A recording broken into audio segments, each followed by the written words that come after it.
It's a crazy time for sneakers because pairs like this are sitting, and it is kind of shocking but also kind of refreshing at the same time. Leave a comment in the comment section, let me know what you guys think about this. But this is the Air Jordan 4 Retro Cave Stone colorway. First of all, the box is fire. I think they use this one in a different pair, but I don't know, maybe the cement pair. I actually don't know 100%, but it feels like a cement brick on the outside with a Jumpman and Flight on top. It's actually on the inside, it's the same as well as that cement feel. I honestly think it's kind of nice. It's actually kind of textured as well. But this is what we have here. And I do have this one to talk about since it is very, very similar looking. As well as there's a taupe haze colorway that does kind of look like this as well. So the real question at hand is like, why was this one not a commercial success? I feel like this is one of those things we could discuss over and over again because there's lots of different retros that are sitting for various reasons. I mean, we have the shadowed backboard ones you can get in pretty much any size. You have the Air Jordan 5s you can get in the fire red colorway in the black tongue. I love that one as well. French blue 12s even, and Air Jordan 3s, and a bunch of just different Jordan retros are sitting. And we've seen a lot of saturation with the Air Jordan 4 model in the last handful of years, which is kind of why there's not too big of a shocker that this one is sitting. So a couple of the Captain Obvious is, it's very, very similar to like other pairs that we have had on the market already. The Travises, these, and some other taupe hazes and stuff. But also the saturation in the Air Jordan 4 has been kind of peaked as well. So we're not seeing every single colorway that drops sell out. On the flip side of that though, the reason why I'm actually kind of surprised is because the color blocking of this and then the colorway of this one combined is excellent. And I think that that was one of the things I didn't like about the taupe hazes. The materials were a little bit funky and weird.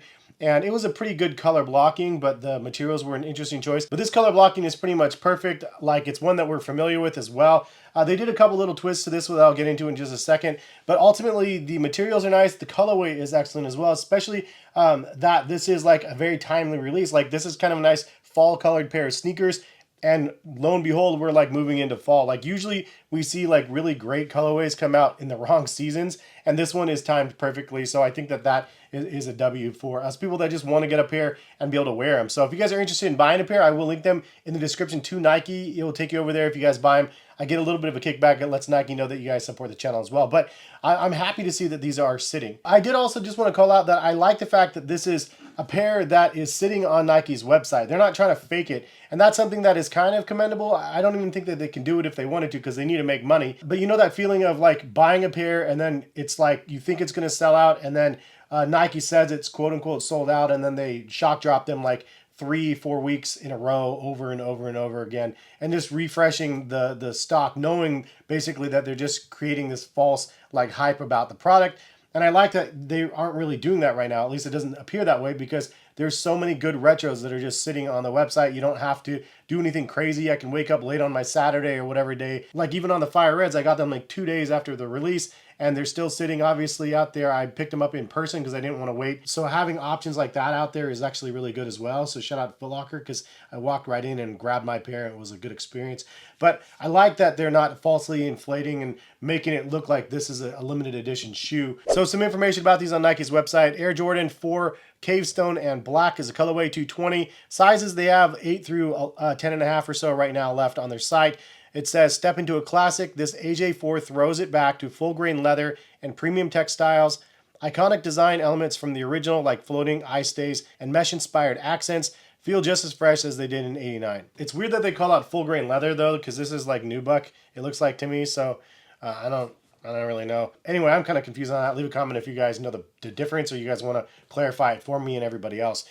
Anyway, some of the details about the shoe. I mean, you do have this Cavestone like upper colorway, which is very kind of misleading. It's kind of like this taupe color. It's very similar to the A Ma Maniére 4s that we already got. But the reason why I like this one a little bit better because of the fact that you have different colors on the mesh and then also the eye stays, and then the liner is even black. I even like the combination of the midsole and stuff a little bit better. The color blocking of the A Ma Maniére 4s, I don't really love as much. Like, they could have done a better job of this. The materials are plush. I love the lining better just in general, but I like the overall contrast of the Cavestone colorway better than the A Ma Maniére, just because again it's just like a lot of similar colors and then a couple vintage colors here and there, and because of that, again, I really like what we have here. So anyway, the wings that come up the sides, the pull tab on the back where the Nike Air is displayed. Then you also have these little sections like in the midsole here, and then also part of the outsole. All of it's kind of like this translucent sort of color. So I like that it's translucent, and that's one of the details that I think is one of the coolest.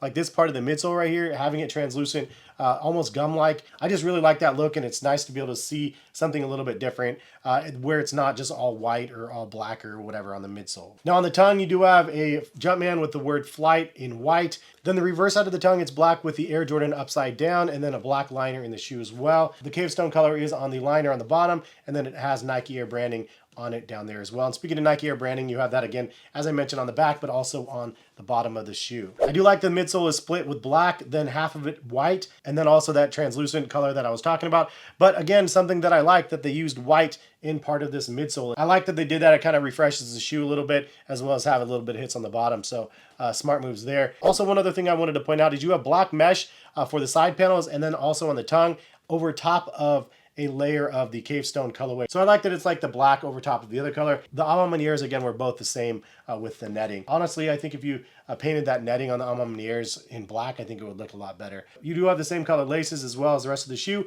I didn't see any extra laces on mine, but black laces would be a great alternative. Even white or cream laces I think would look pretty cool on here. But leave a comment, let me know what laces do you think would look the best. The ones that came on it, I think those look great, but I like the idea of the white laces as well as black. So with these Air Jordan 4s sitting, does that mean the Air Jordan 4 is officially dead? I don't think so. I mean, this is a timeless model in my opinion, as well as many of the other models that are sitting right now, even in full size runs like the Shatter Backboard 1s and, you know, the Air Jordan 5s in the Fire Red colorway. Those are great colorways as well.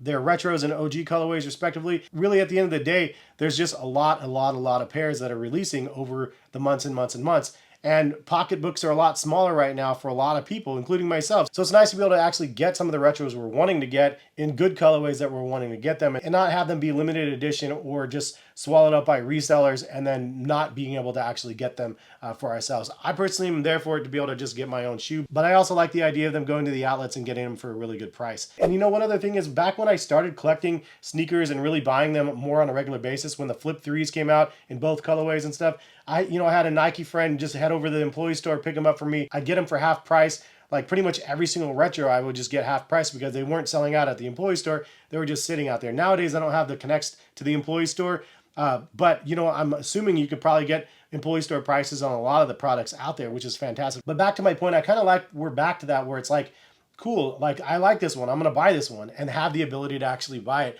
versus like, you know, I can't get it now, I have to pay $200 over retail, you know, now I'm gonna miss it, or if it's a must, then you know, you just have to pay to play, unfortunately.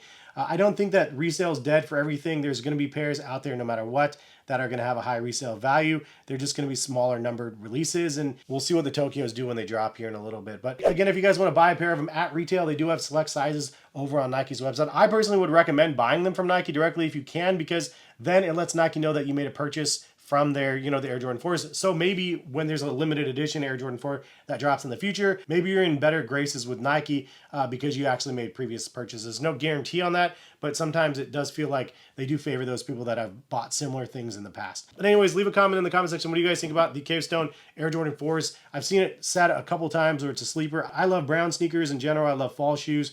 So this one's definitely a good one for myself to add into the rotation. But have a good rest of the day. Hopefully see you guys back on the channel for some more sneaker content. All right, peace, guys.